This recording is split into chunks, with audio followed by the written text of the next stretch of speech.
Welcome to the Executive Podcast. It's great to have you here today. Thank you very much for having me. And let me just start by asking, what is your role and what is it that 57 North Financial Planning does? So I am a director and financial planner at 57 North Financial Planning, and we provide an independent, whole-of-market, holistic financial planning service. Okay, and is that to a variety of clients or? Yeah, it's to a variety of clients, usually across the north of Scotland, but you know we're not restricted to that. But certainly our location is important to us. We very much believe in having a local presence and having a presence amongst the community. So yeah, that you know the closer to home sometimes the better. But we'll go far and wide if we need to. Yeah, no, that's great. And it's quite a new business, isn't it? It's just fairly new in its inception. And how's that been? Yeah, so we started the business in February last year. It's been a whirlwind. The 16 months have gone past very, very quickly. So it's been great. It's been everything we could have hoped it would be and more. Lots of learning along the way, but also a lot of gratification for the loyalty and I suppose desire that clients have shown to want to work with us. And what led you? Because you're a director and you've got Dan Murdoch as well. Is that correct? Dan and Jill, yeah. And what led you to start this? So the main reason that we wanted to start 57 North Financial Planning was because we wanted to get back to the way that we wanted to deal with our clients, essentially. When we first, and this is the case for Dan, Jill and myself, when we first started in financial services and financial planning, we worked for a local independent firm. That firm was then sold to a larger national firm, which was then sold to a larger multinational. And as you'll see each step along the way, you're just getting bigger and bigger. And I definitely am not negative on that. You know, I'm actually quite thankful that we had the experience and exposure of those different sizes, because it certainly helped me in my development and learning. But essentially, the last move was kind of a bit of a final straw for us, because if we didn't feel we were going to be in a position where we could look our clients in the eyes and say that we were providing advice based on what we genuinely believe was in their best interests, not the best interests of the company that we were working for, that's where it led to us going, we need to do something different. So that was kind of where the idea came from. And how did you take that risk then? I guess going from probably what was a monthly salary, you've got that reassurance that you've got a job, to then jumping ship. How was that? Yeah, I mean, there's risk. There was risk involved. There's no doubt about that. I think the way we looked at things was that we maybe felt there was equal risk staying where we were. Maybe that wasn't truly the case, but what I'm getting at is we live in a small place, as we've already alluded to, and that's great. That community is really important. Good news, therefore, spreads quickly. But bad news spreads much quicker. And from our point of view, if we had no longer felt we were doing what was right for the client, and that then became evident, and the clients would find that, then I think we would have probably been in a position where we might have started to lose some clients anyway. And so, yes, there was risk, but it felt like the right thing to do at the time. And we've not looked back since.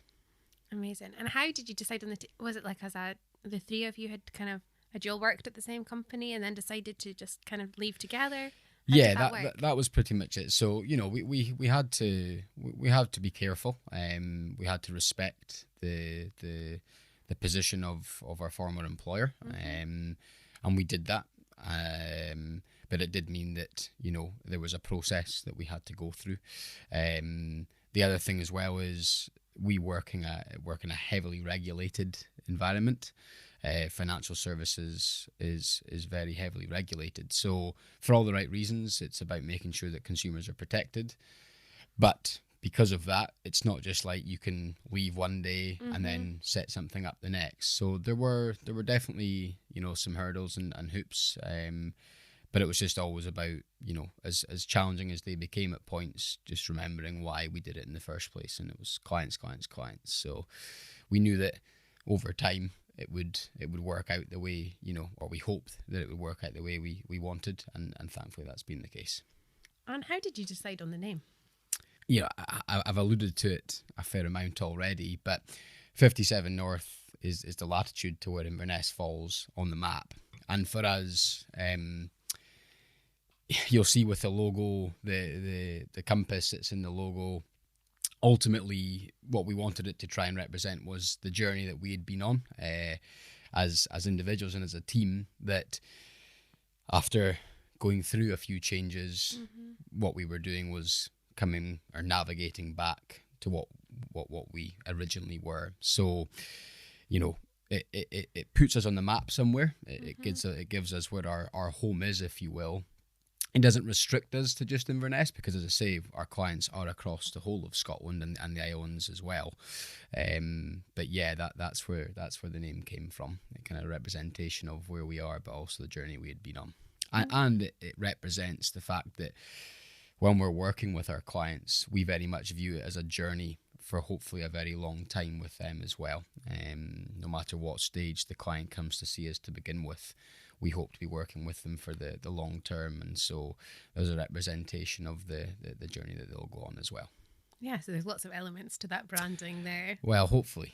Yeah. And how have you got your branding out? You know, because I believe you had a non-compete clause to begin with. Is that correct? Yeah. So how did you get your branding out there? How were you able to let people know what you were doing? Yeah, so it was, you know, just being careful. We didn't want to shoot ourselves in the foot and stop ourselves before we even got started. So it was just respecting the position that we were in, and then finding the time at which point it was okay to then start to try and get the name out there and really get the message of why and what we were doing. Yeah. And we've talked about the business, and I just wanted to know a bit more personally about you. How did you end up into this industry? What was your journey into it? Yeah, so my journey, I stumbled upon financial planning. I think most people do when they come in, although I would say that there definitely seems to be a wider variety and some more diversification in terms of who is coming into the profession, because it is largely unknown, particularly through school and then further education. There isn't a degree in financial planning. So I do think it's one of life's best kept secrets from a career perspective. But for me, I left school. I did an apprenticeship in civil engineering, of all things. Predominantly land surveying and setting out engineering was the main areas I focused on. I was working with a local business, really enjoyed my time there. But I think for me, I knew that being with people and working within a team or working with others was what was really important to me. It's where I think I thrive most. So the land surveying maybe felt quite opposite to that, quite reclusive, isolated out by yourself. So I had made a decision that I wanted to move away from that in pursuit of something different. I actually first looked at accountancy, and then an opportunity came up within a local firm, and haven't looked back since. So February 2017, and it feels like just yesterday. Yeah, and here you are now, director of a financial planning business. Yeah, it's been quite the journey, quite the curve, but I've been very fortunate to have been surrounded by great people along the way, and you know, I've learned a lot, both consciously and subconsciously. So yeah, very fortunate. And you went and got that job at a local firm, and was there training? You know, you've talked about that you need accreditation for doing what you do. So were they able to put you through your training? Yeah. So I was very fortunate. The training was provided and ultimately funded. It was a combination of in the books. Yeah, you've got to get your qualifications, your diploma, and then working towards advanced diploma, chartered status. But I think a lot of the learning comes from it on the job. it's actually, I think, a profession that really leans itself well to a modern apprenticeship, because you can do the books at the same time that you're working within the workplace, and you can directly correlate what you're reading to how that then is applied in real life. And for me, a massive part of what we do is the relationship that we have with our clients.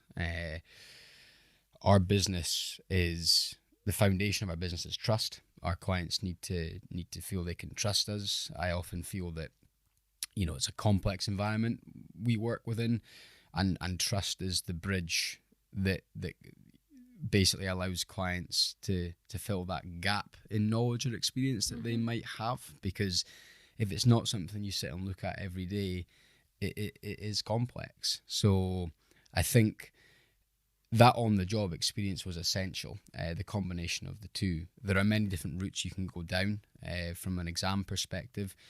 It's just finding what the right one for you is. But, certainly with 57 North, we really want to encourage the next generation of talent coming through. And I know that sounds quite funny given I'm sitting here and I'm only 28 in December, but, ultimately there's a lot of opportunity in this profession, because it's an aging, population of professionals. You go to most seminars and conferences and events, you're not looking around at many people who are less than, late 40s, early 50s. So getting that next generation of talent through is essential. So it's definitely something that we're looking to try and promote within 57 North as and when the opportunity arrives. Yeah, and it sounds, for the Highlands as well, providing new opportunities for local young people as well. We've got a big drive to be able to allow people to stay here, and in those opportunities sounds like something you're wanting to give people. And I guess then, what is exciting about being in financial planning? If you want to attract people in, what makes it juicy? Honestly, I think the best thing about our job is the genuine difference we can make to people and their lives. The amount of times that you have a client that comes into you for their first meeting, and even if this client doesn't become an ongoing client thereafter, and all the information is just an opportunity for us to pass on some knowledge and guidance as to the situation they're in and what they need to be looking at, because our first meeting is always at our expense. It's our time to get to know the client and their situation in more depth. It's their time to get to know us in more depth. And quite often these meetings will end in a situation where we maybe don't feel an ongoing financial planning relationship would add value to the situation they're in. But the worst situation they're going to have is that they leave the room in a more informed position than they came into the room. So, the amount of times you go into meetings with clients and you can just see and feel the burden that they feel. They have concerns, they have worries. It's a daunting world out there from a financial sense. And when they leave the room, you can just see they feel more relaxed, more at ease because of what you've been able to do for them. So we get to develop relationships with people that are, really deep and meaningful. I often think you have to give a little to be able to expect something back. And, when you've been working with clients for a while, you don't view them as clients as such. There obviously has that professional integrity has to remain throughout, but they become more like friends because you get to know more about them, they get to know more about you, and I just find the whole thing really empowering. Yeah, and I guess finance is one of life's biggest stresses for people, and for you to be able to provide that opportunity for them to talk, have somebody to counsel them, must make such a difference. Totally, and quite often, being a counsellor is what we can be in a financial sense. It's taking it's really getting to the root of why people do what they do. People go to work for a reason. It might be their family. It might be in an effort to be able to retire early and sail around the world. Whatever it is, people have purpose. It's trying to help them understand if they don't know what that purpose is, and then figure out what they fear, what do they feel stopping them from being able to do that, why isn't it a reality, and then ultimately putting a plan together to try and make sure that they don't have that fears or concerns, because by making some tangible changes and differences, you can see some quite amazing outcomes thereafter. Yeah. So yeah. And what's the biggest mistake that people make with their finances? Or the biggest issue? Mine's is spending too much money on coffee and just probably not looking at my bank account. So until I realise I've got nothing. Yeah, that's a good question. Honestly, I think the thing that people can do is start earlier. And even if they think it's really insignificant at the time, like if it's £20 a week that someone can save and they think, well, what's that going to do? One thing is for sure, it's not going to put you in a worse position if you do it than if you don't. And if you start early enough, you don't need to save a lot, or you don't need to invest a lot if you have that time horizon, because ultimately, over time, without getting too technical, the power of compound interest will do that for you. So I think most people we meet with, they're in nowhere near as bad a position as they thought they were when they first come in. Once it's actually broken down and they can start to see the wood from the trees, because nobody really sits and writes these things down. It just happens around you. You go to work, you get your pay, your expenses are your expenses, your bills are your bills, and you kind of, everyone just muddles on. And once it's actually written down, you can start to see, as I say, some tangible changes that can be made that can make quite a big difference. And if you do that earlier, then you don't need to do as much than if you start later. So yeah.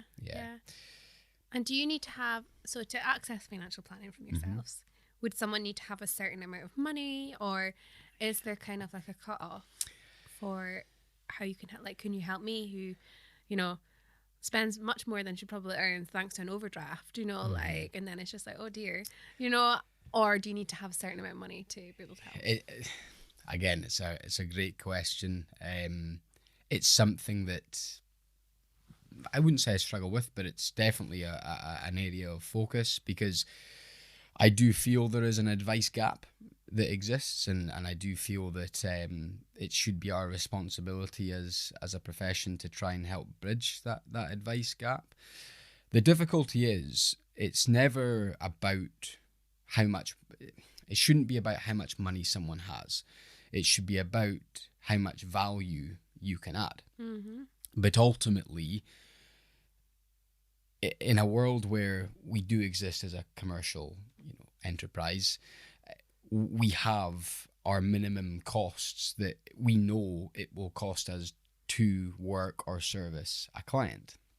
And if we were to then impose what that minimum fee would be for us just to be able to remain afloat, for clients who maybe have less, it ends up being an awful lot more.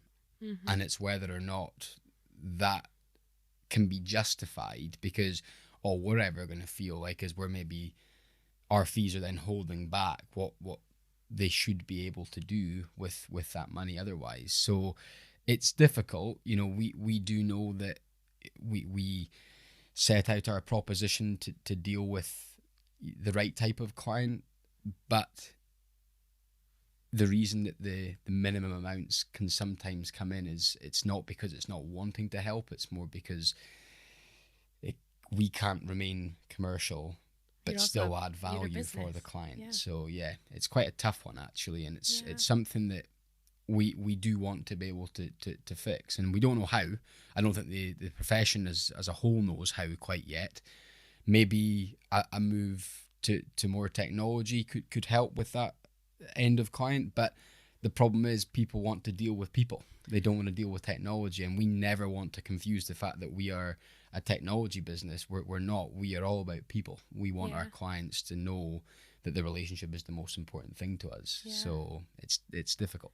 It's finding that, and in terms of then like your corporate social responsibility or what you provide to the community as a business, is that something you would ever do? Is have like a little surgery for people that are struggling with their finances that they can pop in, and you do that like one day every 6 months, where people who don't have a lot of money but are struggling with finances can come in? It's a great idea, and it's something that we've done a couple of on a couple of occasions in the past. We've maybe been down to some local schools, had some discussions or talks with the children, the students.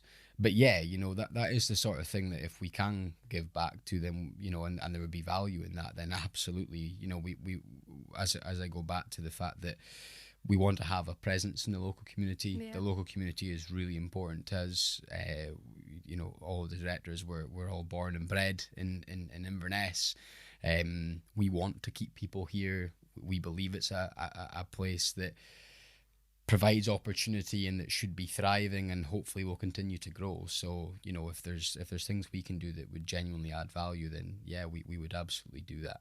And you have been doing that already, haven't and we you? have, yeah, we have. We have done a few things, as I say, with schools. Yeah. We, local charities. We're very big on supporting whatever we can, and we'll continue to do that. So, if anyone has any ideas, we do actually have a section on our website where you can fill in a form and suggest these things. Yeah. So we'd be delighted to hear some suggestions if you do.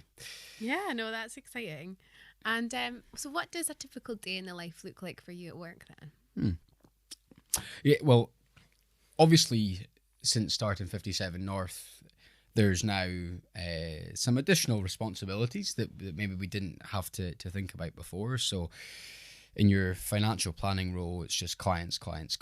Your diary, your work life centers around making their life easier. So it's about arranging meetings with them to ensure that we are keeping in contact and that we are reviewing things regularly to ensure that clients remain on track. So if you have client meetings, you'll be prepping in advance of that meeting to make sure that everything is completed so that you can go in and make that time as meaningful as possible. I quite like leaving a little window after those meetings then to make sure we can write up our notes, and then if there's any immediate action or something urgent that needs to be looked at, we can try and get onto that as quickly as possible. But out with that, a lot of time it's research, it's making sure that we are aware and using the right solutions, and and this is where I am unashamed to say, technology, if the technology is harnessed to help us provide an improved service, then that's great. That's ultimately what we're trying to do at all times. So just making sure that our processes, policies, client interactions are as refined as they can be. But then on top of that, obviously, there now is the additional responsibilities of the business management and making sure that everything is remaining on track in that sense for us, so that we continue to be a suitable home for clients for hopefully the long term. Yeah. And you have you've extended that staff since the three of you started last year. How many staff do you now have? So there's now 10 staff. We have just had a new start this week, actually. Okay, great. So we had Roddy join the team on Monday yesterday. So he thankfully came back in this morning, so it couldn't have been too bad of a first day. But yeah, it's a growing team. It's a team that have worked together for a long time, and we're very fortunate. When we go to work, it's a nice place to be. And I do truly believe that all of the staff would attest to that. I think it's a fun environment, but it's a serious environment, and we get things done for our clients. So yeah, it's a nice place to be. And how did you make that transition from being an employee of a national, then multinational company, to then having a director role? How have you found that transition? Yeah, it's been a learning curve. I like to read, and you can read some books and you get a feel for maybe some of the additional challenges that you would face if you were running your own business. But until you actually do it, there's definitely some things that you're not going to read, and you have to learn on the job as well. So it's been a learning curve. I think the main thing is, my view is, if you do right by other people, they'll generally always do right by you. And if you instill that across all your decision making wherever you possibly can, then that will make you a good employer. That will make you feel like somebody can come to you if they have problems. They can be open. And so I think that's definitely been instilled across the whole business. But no, it's been a transition, and I'm constantly learning. But my view is, we never stop, and if we do feel we've stopped learning, then we're probably going backwards. So I hope it doesn't change. And what's been one book then that's been very helpful for you? Yeah, so one of the books that I've read, it was by Gino Wickman. It's called Traction. It's all about he developed and created this system called the entrepreneurial operating system, and it just talks about how you can build and maintain a strong functioning business. So it may be detail heavy, but it's a really good book. So I'd encourage anyone who's in business and does enjoy those types of books. It's worth a read.